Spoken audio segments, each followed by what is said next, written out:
God bless everyone. Nandito tayo sa ating kagubatan para magbisita. Tuloy na rin yung pagkatanim ng ating ginapting na abukado. At sinuswerte tayo ngayon dahil walang ulan. Ayan. Sabay bisitahin na rin natin yung ating dragon fruit dito. Ayan. Ayan siya. Ang daming bunga. Oh. Ayan o. Oh.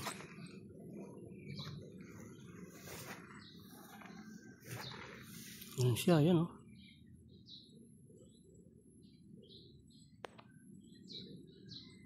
So yan.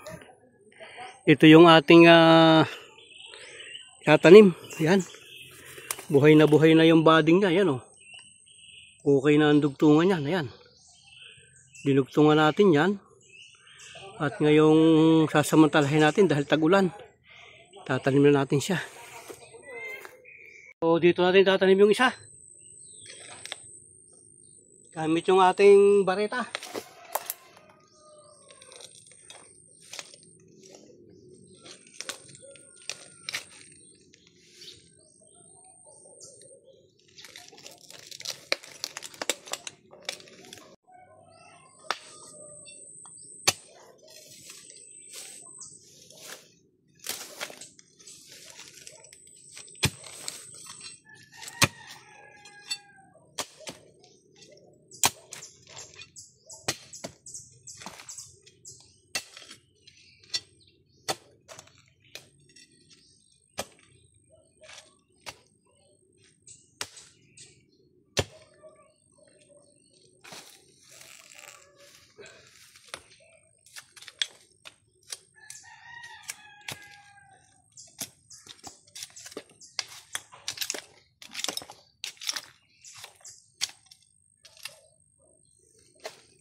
So yan, malalim na yan, okay na, pwede natin ilagay dyan yung avocado natin.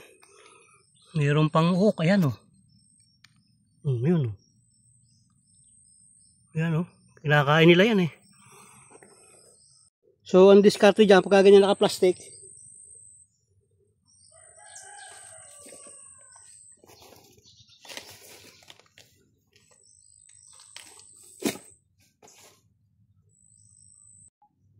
so ang diskarte dyan, pagka ganyan naka-plastic, puputulin mo lang itong pinakailalim.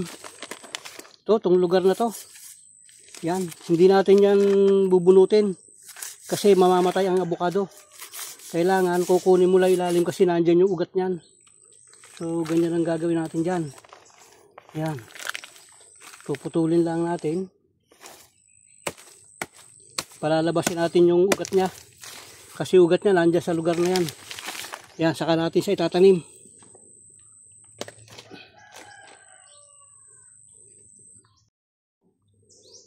So yan, ganyan.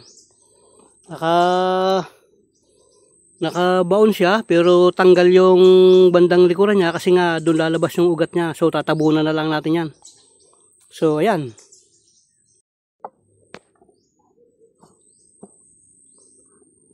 So ayan. Itanim na natin, ayan o. Tinabunan natin ang lupa. So yan. Naitanim na natin. Yun namang pag-alis ng plastic, optional po yun.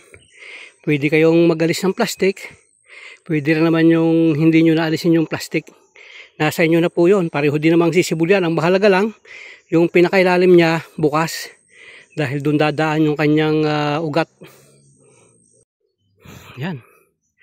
Ating mga tanim na halaman dito. Yun o. Bunga na yung saging. Nakakahingal. Pero yan, kahit anong pagod mo, pag nakita mo yung mga tanim mo sibul na, ayos na, buto ko yung itinanim yung langka na yan. At magandang lahi yan, kaya siniguro ko na dito ko na itanim sa ating kagubatan. Yan, para siguradong mabubuhay siya. Kasi sayang kung ililipat mo, kung minsan namamatay eh. So yan, Kaya ngayon, pagka naglipa ko, talagang malaki na eh. So ito naman yung tinanim nating avocado sa may tabi ng saging. Ayan oh. Pati saging sumibol na. Ayan. Oh. Ang ganda. Ang ganda ng araw. Ayun oh. Tirik na tirik yung araw. So ayan. Ito pa yung isang avocado natin. Ayan oh. Katatanim lang natin yan. Ang lalaki na nila. Ayan oh. Buhay na buhay. Sigurado na yan. Marami pa tayo tinanim doon pa sa lugar na yon. So pupuntahan natin, medyo masuka lang itong ating kagubatan. Ayan. Talagang kailangan mong tumingala dahil puro halaman. Hindi mo makikita yung paligid niya. Kailangan tumingala ka para makita mo yung paligid. So yan pa yung isa. Ayan o. Yun naman yung isa yun, sa may lugar na yun. Pupuntahan natin. Mayroon pa doon sa may gubat na yun. Ayun. Balot ng damo tong ating kagubatan, mga kahoy, halo-halo na yan. So ito naman yung dalawang itanim ko magkatabi na akala ko hindi mabubuhay kasi nga naputol. Pero ayan oh, buhay na silang dalawa. Ayan oh, sumibol na yung naputol.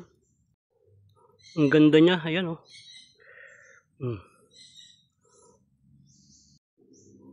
Ayan. Ang ganda ng init niya, ayan oh.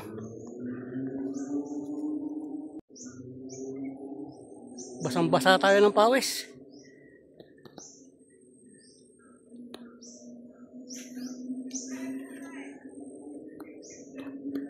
Basang-basa tayo ng pawis sa init, pero ang ganda ng init niya.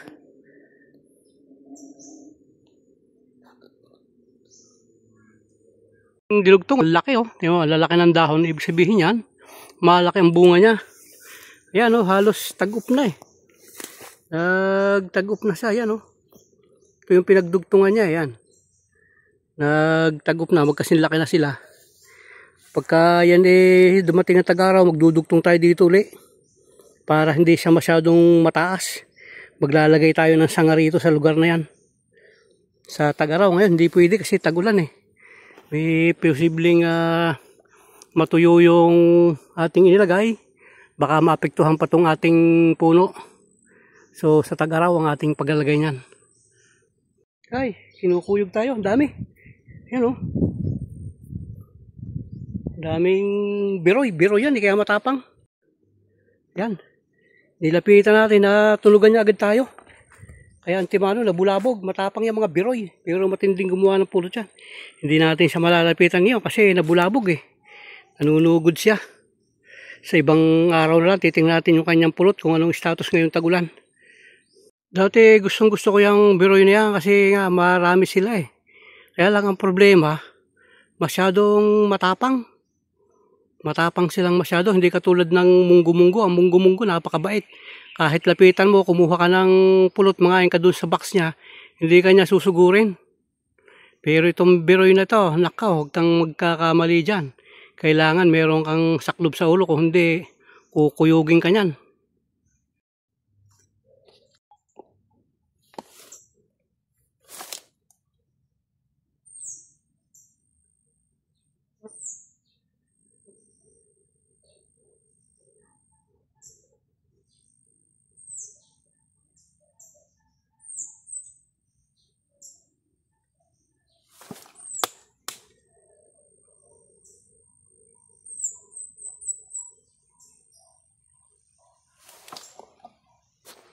Yung ating tukban o suha.